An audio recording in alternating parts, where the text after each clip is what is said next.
Welcome back to another technical deep dive here in the debug zone.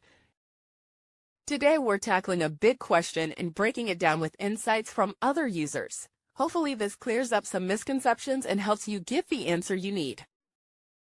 So buckle up, stay a little curious, and let's jump right in.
And that's a wrap.